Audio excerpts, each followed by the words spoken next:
And my family was hugely important. The final thing I just want to talk about is what happens if we get it wrong? I'm not advocating any yes or no vote, although I have fairly obvious views. But what happens if we get it wrong? In a world where it's not just that people say, oh, you'll remain legally part of the EU. The incidences of successful policy making I've talked about have been not in the legislation. They have been in marginal changes.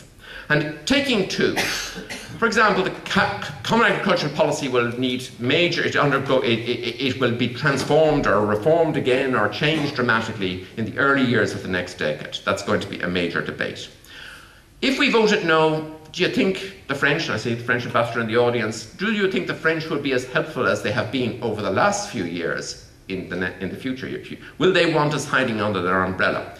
I could design for the French government a policy which would meet France's needs in terms of the common agricultural policy and give Irish farmers nothing. And that could be the outcome.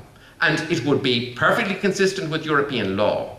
But if we don't have the goodwill of our colleagues in Europe, we're going nowhere. And the second, more immediate one is in terms of the banking system. Now, speaking to a Dáil committee last autumn, I said, I can't prove it, but I think that the government, they made the wrong call on the guarantee, should I say, in September. It wasn't the best mechanism, but it was essential that it go through a mechanism.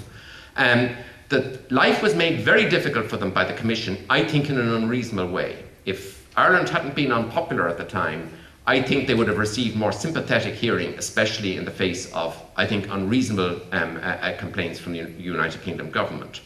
But more important, going back to what I said in terms of the support for this economy currently underway from the European Central Bank. I was talking to a journalist who interviewed Trichet earlier this year, and she couldn't understand how cross he got when she raised the issue of what the ECB was doing for Ireland. And of course, the reason was because Trichet, actually, the rules were, in terms of collateral and so on, were amended to help support the Irish economy.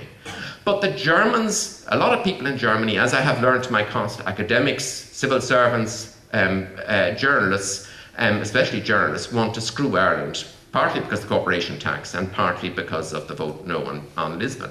That he was embarrassed to say how helpful he had been to Ireland because it was going to piss off a range of people. If we were to vote no,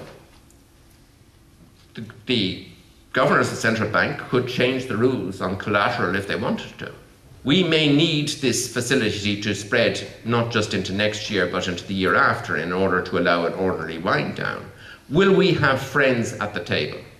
And I think this idea, oh yes, we will still be members legally of the EU and all will go on as before. The fact that you are dealing with coalition building among 28 countries, it is a different world. We have been successful at it.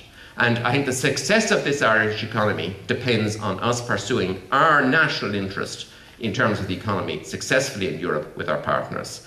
The EU has been the foundation stone of the Irish economy and will continue to be for the next